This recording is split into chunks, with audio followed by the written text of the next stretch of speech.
Selamat bertemu kembali Ibu Bapak Saudara-saudara pada hari Selasa tanggal 26 Oktober 2021 dalam pembacaan firman Tuhan beserta dengan renungan harian kita. Dan sebelumnya terimalah salam kami. Kasih karunia dan damai sejahtera yang dari Bapa di sorga dan dari anaknya Yesus Kristus menyertai kamu sekalian. Amin. Ayat harian kita hari ini Selasa 26 Oktober 2021 diambil dari Matius 5 ayat 9. Berbahagialah orang yang membawa damai, karena mereka akan disebut anak-anak Allah. Demikianlah firman Tuhan. Kita dipakai oleh Tuhan sebagai orang-orang yang terpanggil untuk membawa damai.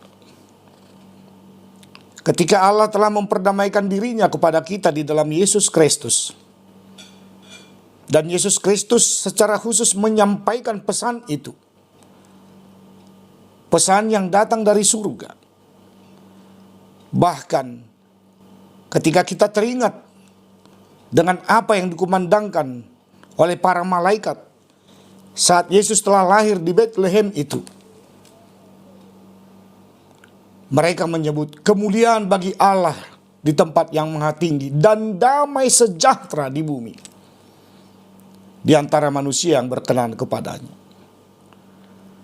Tentu damai sejahtera itu bukanlah damai sejahtera yang digeluti dengan pikiran.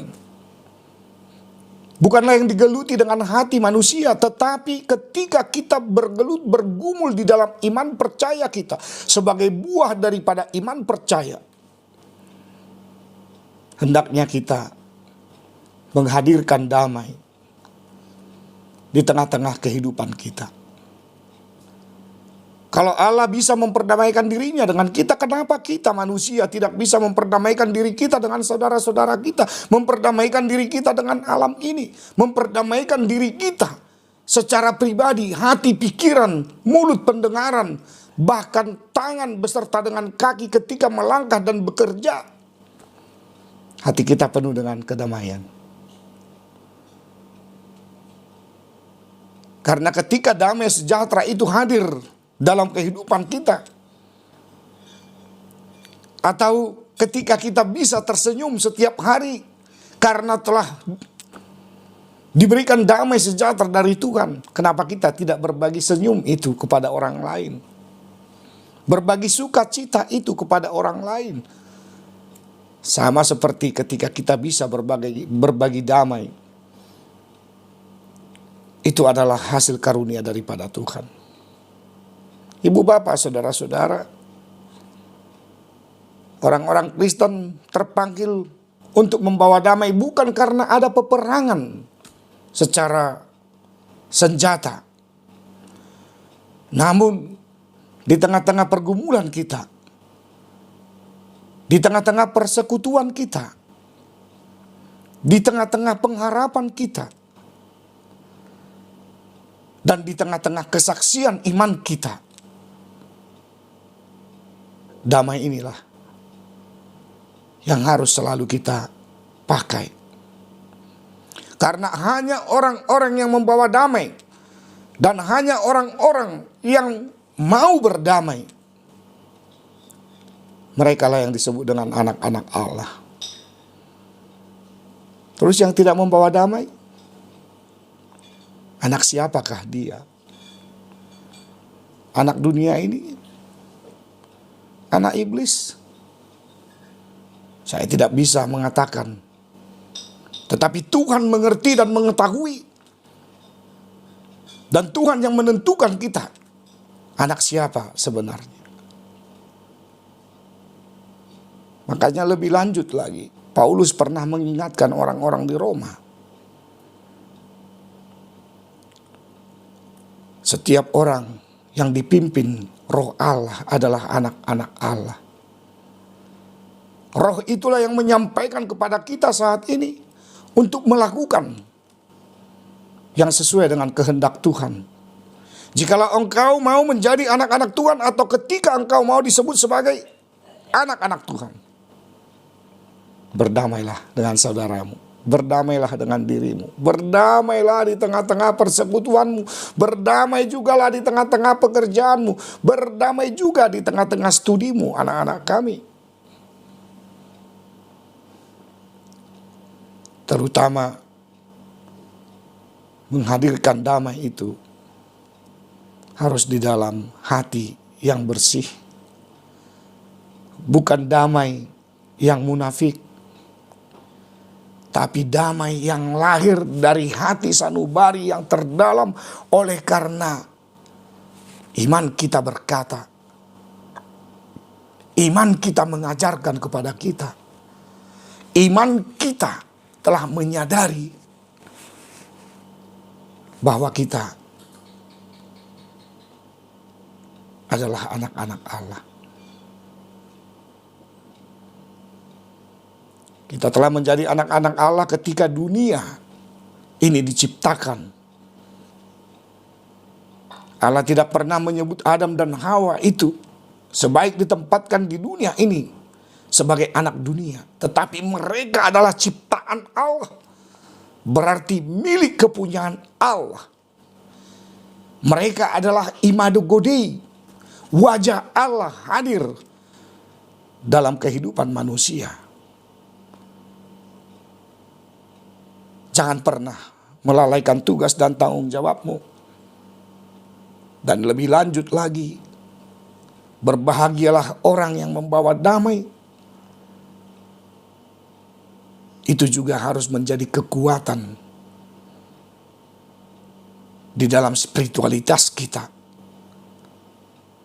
untuk mengembangkan kerajaan Allah di tengah-tengah dunia ini. Ingatlah apa yang selalu Yesus sebut ketika dia telah bangkit dari antara orang mati itu, ketika dia bertemu dengan para murid-muridnya. Dia selalu mengatakan, damai ma dihamu.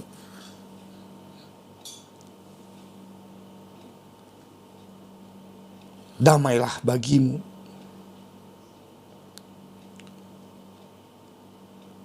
Oleh karena itu, ketika kita juga mengatakan damailah bagimu, kita harus menyambut perkataan itu.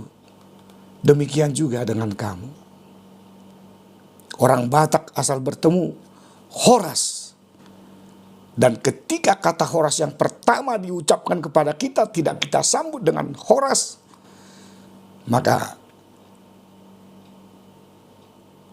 pasti kita disebut sebagai orang yang sombong lah. Orang yang sulit untuk berkomunikasi lah. Dan yang lain sebagainya. Bu Bapak, saudara-saudara, firman Tuhan kali ini mengingatkan kita hal yang mendasar dari khotbah Yesus Kristus di bukit itu, secara khusus menghadirkan apa yang menjadi kesukaan bagi kerajaan Allah dan bagi kemuliaan Allah. Bila kita baca mulai dari pasal 5 sampai dengan pasal 7 khotbah di bukit itu, Yesus menyebutkan tentang berbagai hal, tentang damai sejahtera, tentang kerajaan Allah. Bahkan bagaimana dia juga menyampaikan pesan yang sangat-sangat hakiki dalam kehidupan kita. Yakni kita harus tetap mengenal kasih karunia yang daripada Tuhan yang menyelamatkan kehidupan kita di tengah-tengah dunia ini. Oleh karena itu, marilah bersama-sama. Tugasku, tugasmu, tugas kita sekalian umat Tuhan haruslah membawa damai. Kemanapun kita disuruh oleh Tuhan, jadilah dirimu sebagai pembawa damai. Karena pada saat itu, kuat kuasa Tuhan, penyertaan Tuhan, kemuliaan Tuhan, kerajaan Allah telah kita hadirkan. Berdamailah juga dengan dunia ini, berdamailah juga dengan situasi yang sering membuat kita sepertinya merasa takut, gentar. Namun kuat kuasa Tuhan ketika kita telah mengerti rencana Tuhan dalam hidup kita, kita akan tetap menjadi anak-anaknya sampai pada akhirnya. Tetap sehat dan sejahtera menjadi milik kita karena Yesus Kristus Tuhan dan Juru Selamat kita.